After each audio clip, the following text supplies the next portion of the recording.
Let's dive into the story of Lindy Lewis, who faced a tough childhood because her parents weren't there for her. As time passed, her difficulties grew, leading to a condition called intermittent explosive disorder. This means Lindy sometimes bursts into anger without warning. Even though she tried various treatments and spent time in the military hoping it would help her manage her emotions, her situation didn't improve. And her psychiatrist, Dr. Menchin, came up with a plan. He gave Lindy an electric shock vest to help her control her impulses and avoid getting into fights. Lindy, trying to live a normal life, went on a date with a guy named Justin. Despite feeling like canceling at the last minute, she gave it a shot because Justin seemed like a nice guy. During the date, things took a turn when a waiter kept refusing the meals Justin ordered. This infuriated Lindy, but she managed to stay calm. However, in the restroom, Lindy overheard the waitress making fun of Justin. Despite trying to use her shock vest, Lindy lost control and physically confronted the waitress before quickly leaving the restaurant without telling Justin. The next day, Lindy took the malfunctioning device to Dr. Menchin for repairs. While fixing it, Dr. Menchin asked about her date. Lindy believed it was a disastrous. Once again, her explosive behavior harmed someone. Even though the device got repaired, Dr. Menchin emphasized that a lasting solution for Lindy's issue is forming a stronger connection with someone. He encouraged her to pursue a relationship as a way to address her underlying struggles. Lindy leaves without saying anything after her date with Justin, but she unexpectedly calls him later and asks to meet up. Surprisingly, they hit it off on their next encounter, and Lindy opens up about her passion for photography. They go to Lindy's house, and when Justin tries to kiss her, she hesitates because she fears hurting him with her condition. However, Justin discovers her shock vest, but isn't bothered by it and spends the night with her.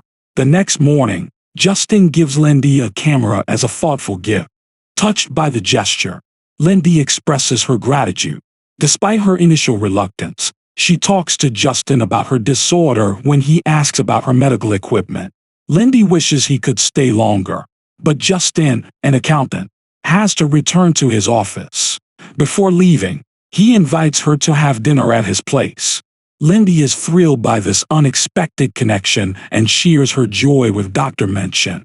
She believes that because she didn't use her shock vest the night before, this relationship might not require it. Lindy spends the day taking pictures with her new camera after visiting the doctor. While getting ready for dinner, she receives a message from Justin saying he might be late.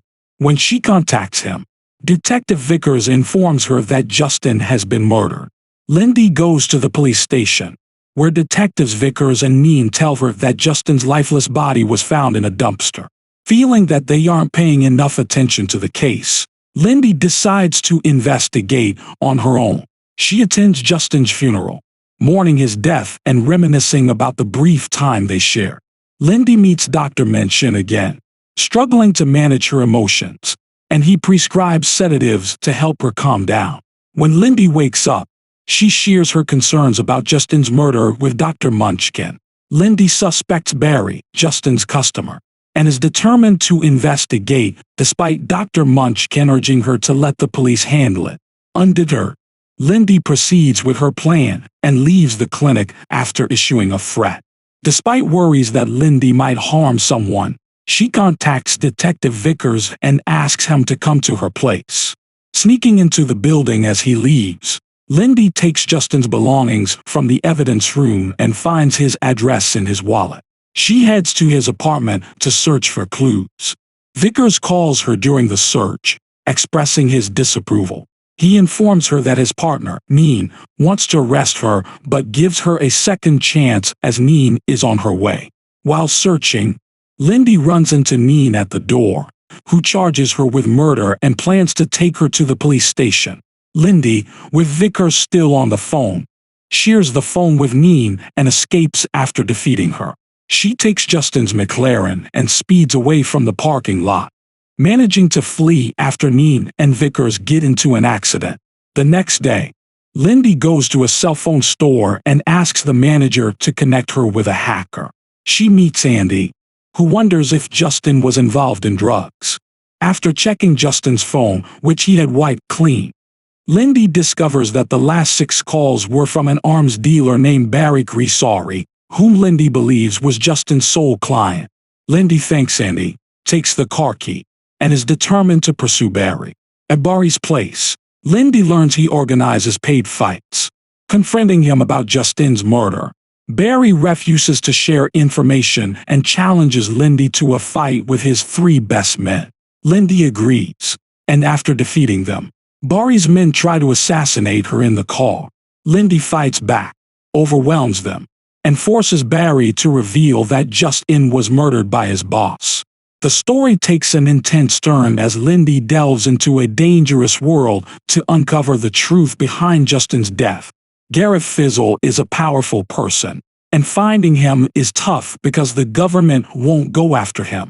Detective Neen visits Vickers in the hospital and warns him about Lindy's history of violence due to anger issues. Lindy shows up after Neen leaves and praises Vickers for the warning. She tells him she found the murderer, Fizzle, and asks Vickers to arrest him.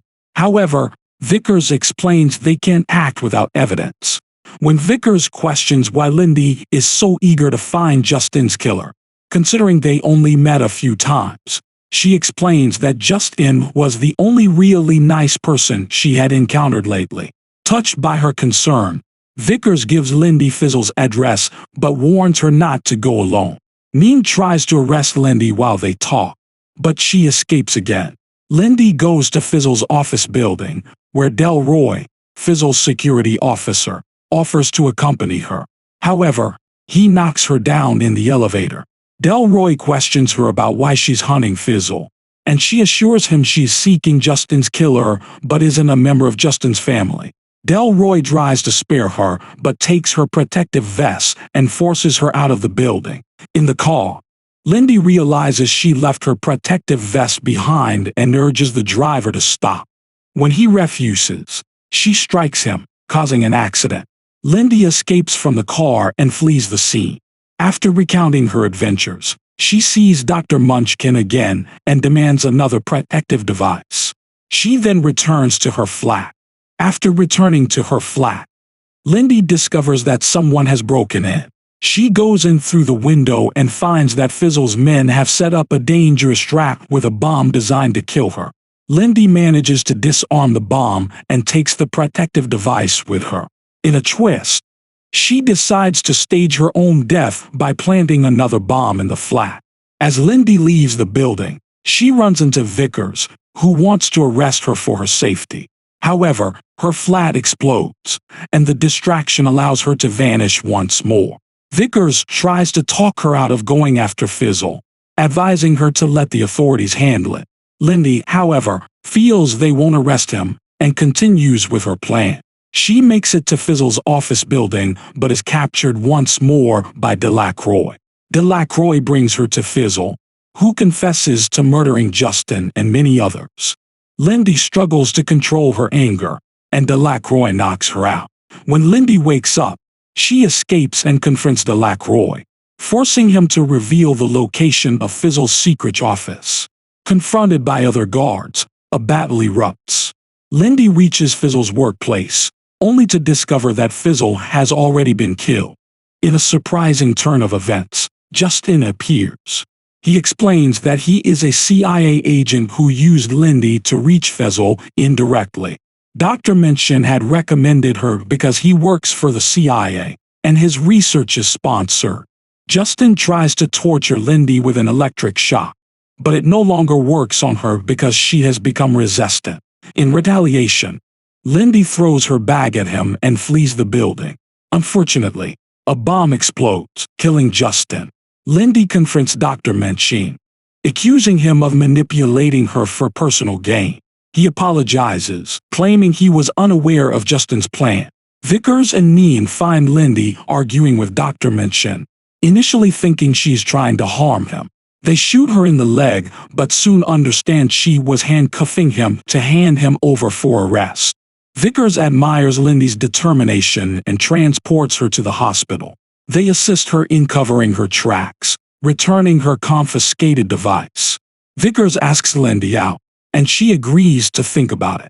After healing and being discharged from the hospital, Lindy returns to her old flat to collect her things.